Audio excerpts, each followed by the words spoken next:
Today on the Boise Beat, we're joined by an artist who's got chart-topping singles, over 250 live shows a year, and a story that's as powerful as his music. Herwig is a singer-songwriter who turned personal battles with addiction into songs of healing, love, and redemption, all while raising a family and building an independent music career, one heartfelt lyric at a time. From the soaring success of Living in the Last Days to the intimate storytelling of Honey, That's You, Tyler's music is as real as it gets.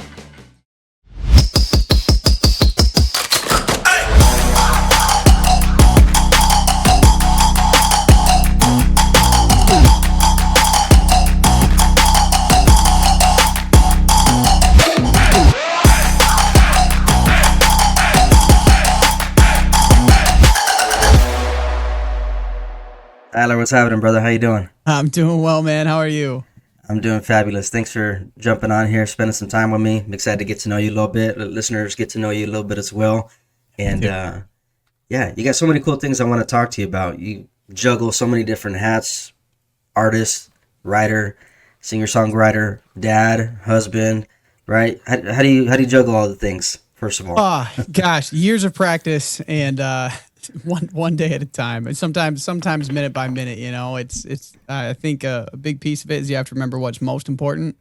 For me, that's my wife and my kids. So regardless of what I'm doing, whether I'm in an interview like this or on stage, they come first. So put them above all else, and then everything else just seems to fall into place. Yeah, prioritization. So that's awesome. Yeah.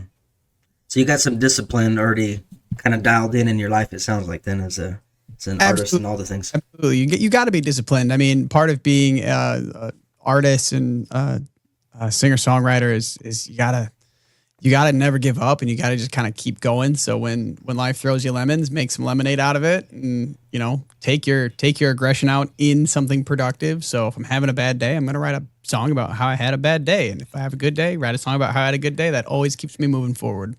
Nice. Well, let me tap into that then, because it sounds like a lot of what you write about and construct as an artist does stem from your real life and things that you're just experiencing as a person. Is that correct? Yeah, absolutely. Yeah. Okay. So, because I see sometimes, many individuals will try to come up with themes thematically about, something that they think, oh, this is going to resonate well with audiences. But I don't know, from what I've gathered and read and listened to your songs, it's like, oh, this guy's he's taking what he's experiencing and he's crafting a piece to it, and he's trying to connect it with audiences and seeing who will resonate with it the most. And that seems to be the case, huh? Yeah, I mean, there's two themes I write about in my music. It's either addiction and recovery or my family, and I really stick to those two things. And I think I'm very blessed to have those two particular topics be where my passion for music lies, and like the stories that I want to tell. They're about those two things, but both those things resonate with so many people. Addiction affects everybody, and depending on what lens you want to listen to the song through, like you could take a song about addiction, it could just be about a bad breakup at times. Family, like most people have families. Now, not everybody has kids. I get that, but we fantasize about having kids, or we've got a niece or a nephew or a friend with a child, and we can all kind of just tap into those feelings. And so they're very accessible topics, but they happen so organically. It's also just where I am in life. Yeah, no, absolutely. I didn't want to dive into the deep end of the pool already, but you mentioned it, so I want to get there with this arena of addiction that was in your life, because I read about that. Just seen little glimpses of it, and I would like to tap into that, because as you mentioned, so many people can relate to it, and your vehicle to do that is through music and how you communicate the messaging behind it and how you healed, etc., or are healing if it's still a journey that you're through. Talk to me about that series, if you would, or a session of your life that you went through and how this unfolded. Yeah, I mean, it all kind of started for me when I was a teenager, just messing around, trying to make friends. You start doing what high schoolers and junior hires do, which is start experimenting with drugs and alcohol. And for me, it stayed controlled until I got to college. And I started performing a lot more. So I was in bars and wineries and breweries and the place where people drink heavily. And then I was at college, so I was going to college parties and messing around there. And it started to grow. It was this really slow fade from like a fun thing to do on the weekends, or like to kick back and, just relax after work or something. and became Mm-hmm. this thing that I couldn't stop doing. And I think at the peak of my drinking career, I was going through about a liter of vodka every day, um, Wow. as well as I was mixing in all sorts of other chemicals, from weed to cocaine, and like it was everything. It was all the things because I couldn't. I got to a place where not only could I not function without it, but I didn't feel like I was myself without it. Mm-hmm. And it took a lot of mistakes and consequences, in some pretty severe circumstances to get me to wake up and realize that if I kept making the choices I was going to make, that I was going to die. And it also kind of opened my eyes to the fact that I was hurting a lot of other people besides myself. Mm-hmm. And it was actually really selfish of me to continue down the path of addiction and not try and figure out what sobriety would look like for me. And right around the time that COVID happened, actually shortly before COVID happened, is when I made the decision that I was sick and tired of being sick and tired, and I really wanted to get healthy. And then COVID shut the world down. Music kind of died out for that year because there were no venues doing events, and I was very blessed to have basically been forced into a year where all I could do was focus on getting healthy, and my eyes were open to all of the damage that I had caused throughout my life, and I wanted to find a way to make amends to those Mm-hmm. people. But it also became a mission of mine to help other people not feel the way that I was feeling, and Mm-hmm. that's what I like to write about. So you'll hear it throughout my music. I kind of have a cycle of I talk about addiction in one song, and then the next release will be like a breakup of some kind, and then the next release will be, oh, I found a new love, and then it's my wife and my kids, right? And I kind of cycle through this story that cohesively brings all of my songs together, and it's really to demonstrate to people that like life sucks sometimes, but if we keep failing, which is it's okay to fail, but as long as we fail, we learn from it and we fail forward as opposed to falling backward, like Yeah. good things are coming. And now I'm at a place in my life where I get to do music full time as a career. I get to travel all over the country, and I'm going on my first international tour literally next week. Uh, Wow. That's Europe, which is super exciting, and I get to bring my wife and my kids and my parents along with me on this adventure. It's so beautiful and so exciting, and I really can't recommend sobriety to more people. But I mean, it's just one of those things where if you're struggling, I want to let you know there's hope. I seen you say at one particular juncture that music became your therapy after addiction. What was the first song that you wrote where you thought, "Hey, this is like actually helping me heal, and this is part of the process of it"? Yeah, it was a song. It's a song I released a few years ago called Enough. It's on all streaming platforms, so I encourage you guys to go check it out and send me a DM and let me know what you think. But that was a song that I wrote as an apology to all of the people that I hurt, and as an apology to the people that were always willing to try their best for me, even when I wasn't willing to try my best for myself. And it was really inspired uh, by the thought of a couple of my exes, that I was not a very nice guy. I was a total jerk, and I was very selfish and just horrible. But they kept trying to make the relationship work, and I just couldn't. I couldn't do it because I was in this mode of like let's self destruct. And when I got clean, I wanted to find a way to apologize to them, but I figured like, hey, one of them in particular was married and had kids. The other one was in a new relationship, and I was like, how weird would it be for me like years later to reach out and be like, hey, I'm sorry that I was mean to you 5 years ago. Like Mm-hmm. felt inappropriate, especially since they were in other relationships at the time. And so I was like, I'm gonna write a song. I'm gonna release the song, and I'm gonna kind of make that my center focus with the hopes that maybe one day it'll make it on the radio, and the people that I hurt will hear it and accept my apology indirectly. And that's brought me a lot of comfort. But that was the song that really kind of started me down this path. Wow. Okay. So a lot of different shifts that were occurring during this season of your life. Oh, What would you say? Go ahead. it was a busy time, that's for sure. Yeah, sounds like a lot of internal introspection, right? Like a lot of introspection about who you are as a person and Yeah. what you're doing and why you're doing it. I could see how that would be a lot of fuel for what you're doing, especially creatively. During this particular shift, if you would, from when you were living one way and then you got sober and you ended up moving into this other direction where now you're contemplating the decisions that you made, contemplating what you're doing as an artist and as a person, even more so. Um, how did that shift your songwriting? Not just lyrically, but in terms of why you make your music the way that you do. Yeah, I mean, it definitely shifted my songwriting in many ways, but probably one of the main things it did is I used to write songs, um, kind of in the back of my mind, I would think like that would play well on radio. Like Mm-hmm. I could see that going somewhere. And now I I don't really do that.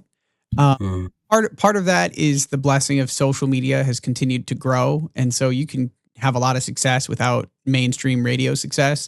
The other Yeah. part though is that I've learned here over the last few years that like the right people will resonate with my story and they'll Mm-hmm. kind of find me. Like the algorithm's good that way. If I keep talking Yeah. about addiction and being a dad, um, then people that are interested in addiction in some way, shape, or form, or being a parent or, you know, husband, whatever, they'll end up finding me. And so as long as I keep just doing what I'm doing and I do it as authentically and honestly as I can, like Mm-hmm.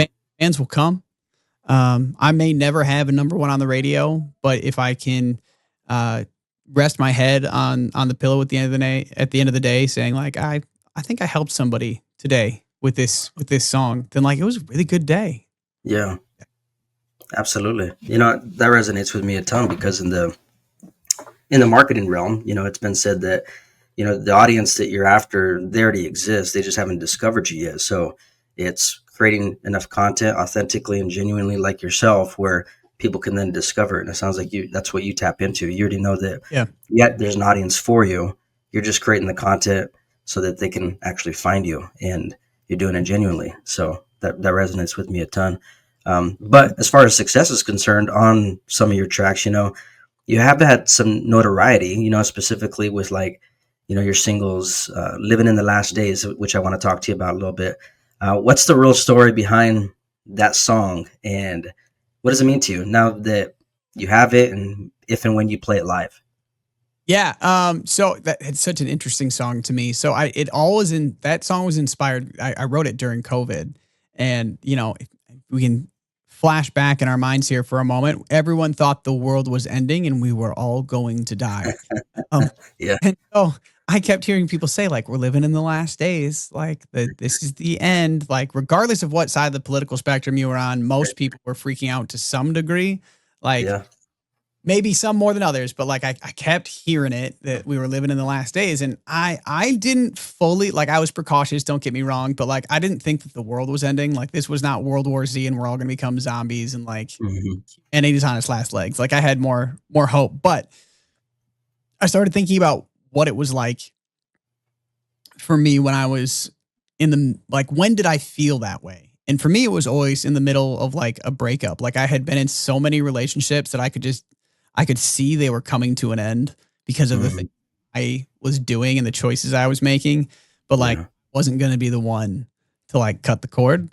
And Hmm. that's where this song came from is you're kind of you're a guy or a gal who's made a lot of mistakes and you're just kind of waiting for the call where you get dumped, you know?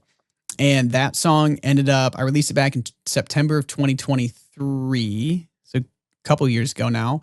And it ended up charting on indie country radio in the US to I think 8.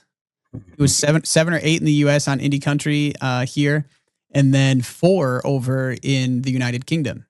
It's Uh, awesome. so it just did really really well. It got picked up by a bunch of radio stations and kind of started a ball rolling that I was not expecting and shifted me from more of the let's say like the pop singer songwriter kind of field to more of a country singer song like pop country singer songwriter field. And I think it was honestly it was something I never expected to happen, but has ended up being one of the greatest things ever because the stories that I have to tell just seem to fit so well in that pop country genre. Yeah, absolutely.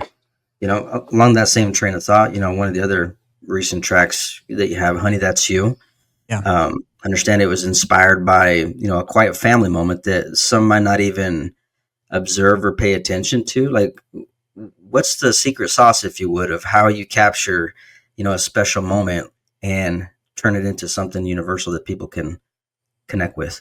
Yeah, I mean, there's an awareness that I think people have to train. Like you have to be observant of what's actually happening in your life, not just going through the motions. And then I think the other big piece is you have to have gratitude for all of those. Hmm.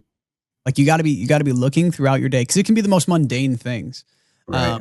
For that song in particular, my wife and I took our daughter to Disney World for a family vacation, and I made the mistake of taking them to Disney World in the middle of June, which Mm. is when Florida is hot and rainy and gross. And so I was miserable and complaining, and my wife was just overjoyed the whole trip. Mm. And there was this particular moment where our daughter went up and saw Mickey Mouse, like the guy in the costume for the very first time. And I look over at my wife and she's just got this giant smile on her face and is like weeping these like happy tears. Oh And wow. that's when it clicked for me. I was like, okay, wait, how lucky am I to have someone in my life Hmm. who chooses joy? Like Yeah. she actively chooses to be happy despite the circumstances around her. And that's great for her, but that actually makes me the luckiest guy in the world because I have someone in my life to help pick me up when I'm down. And it was that awareness of that moment, and then the gratitude for my wife being just who she is, that Yeah. kind of gave life to the song "Honey, That's You." And that song really thinks about like it's the third verse where it says, "When I'm 80 years old, our kids are married and grown.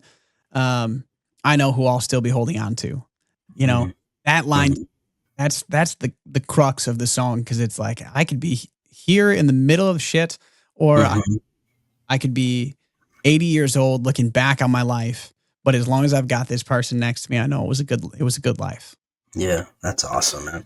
What a great perspective to have on life in general, man. That's so cool. Um, one of the other things I wanted to pick your brain about was, as an artist. I mean, you mentioned the UK stint that you're piecing together, right? But over 250 shows a year, right? Is that Yeah. did I read right? Because man, that's some serious hustle. Like some people struggle with just getting a few in a month, right? During the summertime when it's the busiest. Like, how do you do it? How do you protect your energy? How do you like keep yourself motivated, especially with that kind of a schedule? I mean, there's a couple things. One is I didn't just like jump into doing. I think so. Last year I did 286 shows. I Wow. think this year I'm looking at doing about like 280, 290, somewhere between there. It'll kind of depend if there's cancellations due to weather. So you know, it's not something that I jumped into like day one. So Yeah. I've been very blessed to have a career that has grown slowly. Um, and I know most people want to become like a overnight sensation. Like that's a good way to get burnt out because you don't know Mhm. what you're for. Versus like I've added 5 shows a year to my schedule for 15 years, and Wow. you know that adds up over time. So that's been a real blessing. The other thing is I kinda call it my performer switch, which is like Mhm. this mental switch I have in the old noggin here where I can tell myself like, look, regardless of what kind of day I'm having, my job is to make you forget about whatever kind of day you're having and just be Mhm. present in the moment, Yeah. at the show. And so if I come out on stage and I'm like, "Hey guys, I'm having a bad day, like I'm really sad." Like you're going to want to leave. You're Right. not you're not going to want to hang out and have fun. So like regardless of how I'm feeling, I got to be happy. I got to find Mhm. smile and be happy and just be grateful that I'm doing the thing I love to do. It's a lot of hard work, but like I'm living the American dream at the very least. I'm a guy who sings songs full time. I get to travel the world with my wife and my kids and make other people smile. Like Yeah. what more could I ask for than that? Whether I become the next Ed Sheeran or Mhm. guy that sings like smaller, listening rooms and theaters and stuff, like who cares? I'm doing Yeah. love and the impact I can have on people's lives is so much more important than fame or success. Absolutely. And the fact that you share your story so openly, as well as mentioned earlier, and the way that you connect and resonate with fans openly about these moments in your life, like, I want to know if there's any moments that you can share about, people that you have impacted, maybe that they reached out to you, and you finally saw, you're like, wow, I'm doing more than just making good music, but I'm actually impacting somebody's life by the messaging that I'm constructing. Have you had any kind of moments like that? Oh yeah. I won't give away anyone's like personal information, but there's been a lot of moments like that. Like I think I'm in a really cool place in my career where like I'm big enough to do some cool things. You know, like do a European tour. Like that's cool. I'm big enough. I've played at the CMA Fan X for a couple years. I've opened for some major artists. So like I get to do cool things every once in a while, but I'm not big enough to where like I've got to have a team of people to do everything for me. And Mm-hmm. so I get people that come into my DMs on like TikTok and Instagram and Facebook, or they're on my email list. And on my email list, I share stories that I don't tell publicly because I can get a little bit more personal. And people reply to those emails with their own stories. Mm. And I'm at a place where I get to actually just sit down every day and read them and respond to them. Yeah. Been so cool. I mean, it like, man, talk about making your job worth it. When you start hearing from people that like, hey, this song you wrote, this piece of art you created, like saved my life. Like Mm. I was on the brink and I heard your song on some random Spotify playlist as I thought I was gonna shut the lights off for the last time. Mhm. And it got me to not do that. Like Wow. it makes everything worth it. The amount of gratitude I have for my fans is it's overwhelming at times. Like I can't tell you how many times. I'm not like a crier, but if my fans email me like, man, I'm gonna cry 9 times out of 10 because it just Mm. much that they accept me, flaws and all, but that also me sharing my flaws, which I think is something people don't do. Like we carry Yeah. shame as people. Like I just want to let you know who I am, and if me being who I am helps you be a better version of you, then I'll be damned if I'm gonna not tell my story. Yeah. Absolutely. That's awesome. Clearly you don't like being boxed in, and that's evident with the wide array of music that you produce and you kind of play in and out with. Um, was that something that came naturally as a progression of you being, an artist who's seeking new ways to express yourself, or was it something you had to kind of fight through? Like, I want to know about the, I don't know, philosophical and really like just mental process of what you had to go through in order to say, hey, I'm willing to venture outside the traditional lines of what may seem appropriate or what may be perceived by myself or those supporting you. What was that process like? Yeah, I mean, I think part of it was inspired by the fact that I kind of started the first 10 years of my career, I was doing almost exclusively cover songs, right? I was your typical bar musician standing in a corner, and I still do a lot of that. But um, it because of what that style of musicianship requires, it requires you just kind of know everything. You Yeah. know, you never know what kind of audience you're walking into. Versus now when I do like ticketed events and stuff, like I kind of know they're there to see me, so like I can play my Hmm. own stuff and I know they're gonna have fun. Um, but so it started off a little bit as like, okay, I like all of these kinds of music because I've been playing them for so long. And then it was a little bit of genre confusion because I was like, Mm. are really focusing on like my own originals. And then I had to figure out like, well, what do my songs, what the heck do they sound like? You know, Yeah. like I play them on an acoustic guitar every day, but when it's fully produced at the end of the day, the song that everyone else is going to hear, is it going to be a pop song? Is it going to be like prog rock or like death metal? Like I have no idea. And so there was kind of this phase of experimentation. And you can hear it in my first few releases where everything was very like cut and dried, like Jason Mraz, but like bad Jason Mraz at first for the first like 6 songs. And then I was like, I'm gonna slow down my release schedule, get some money behind it, hire a person who can produce better than I can. Um, did that. That went like full country, and I was like, well, that doesn't feel like me. Then I swung over to like super like Justin, like early Justin Bieber pop, and I was like, that doesn't feel like me. What's the middle ground? And I landed in this place is that I always tell people it's like if you took Dan and Shay and Ed Sheeran and you kind of smushed them together. Mm. That's my genre. So call it country pop, call it pop country, call it whatever you want to call it. That's what my music sounds like, and it just feels like that's the spot that's the most authentic to me. and the stories that I have to tell. But it's a lot of playing around. And if I tell myself this all the time, that like when I produce a song now, I want to produce it however is going to best serve the song and like the story I'm trying to tell. So if I write a song and it feels like it needs to be like a Garth Brooks style country, then I'll make it Garth Brooks style country. If I write a new song and it feels like it needs to be Justin Bieber, then I'll do that. But for now, where I'm at with the kind of stories I'm telling, it feels very Dan and Shay, Ed Sheeran Yeah. esque. Yeah. Well, that's nothing wrong with that either. That's Music. awesome. I Yeah, like it. exactly. Yeah. Well, with everything that you've built up until this point, the music, the family, the fan base, what would you say is the thing that you're most proud of so far at this juncture? I mean, the fan base is great. Don't get me wrong, but I said at the very beginning, the thing that always comes first on my priority list is my family. Yeah. And so, um, seeing uh, my wife go from this just beautiful woman that I loved into a mother who now gets to raise our kids alongside me has been amazing. And seeing my daughter's 3, my son is 6 months, so he's a little too young to like have some of the same kind of core memories. He's just a big ball of squish. But my Yeah. daughter, she's 3 and she's talking and walking, and we get to play together, and we get to she comes out on stage with me, and we get to sing songs together in front of hundreds of people. And that is the most fulfilling thing, is seeing my daughter fall in love with music the way that I love music. It's an Mm. indescribable feeling. Yeah. That's amazing. That's cool. You really are living the American dream. This is I'm pretty cool.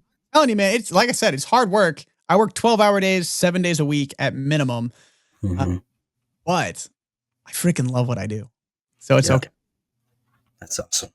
Man, this has been phenomenal. Appreciate getting to know you a little bit, Tyler. We're going to keep diving into this. Definitely going to be sharing your content and your music here within the write up, or anybody that's listening to this as well. You can catch it in the show notes and whatnot. But anything you want to leave us with as far as projects you're working on, things that are coming down the pipeline, any of that jazz? Yeah, I mean, I've got a couple new songs on the docket. One coming out later this August, called "First to Be Last." It'll be going straight to radio, actually. Mm, So really okay. excited for that. So be listening to your radio. You might just hear me pop up. And then I'd love to, have you guys connect with me on my social media. I live stream on TikTok every single show. So if you want to know what I sound Great. like live, come check out my TikTok, or give me a follow on Instagram, Facebook, or YouTube or TikTok at Tyler Herwig Music, and let me know what you think of my music. I'm always looking to learn and grow. Tyler, been a pleasure, brother. Thank you for hopping on here with me. Anytime.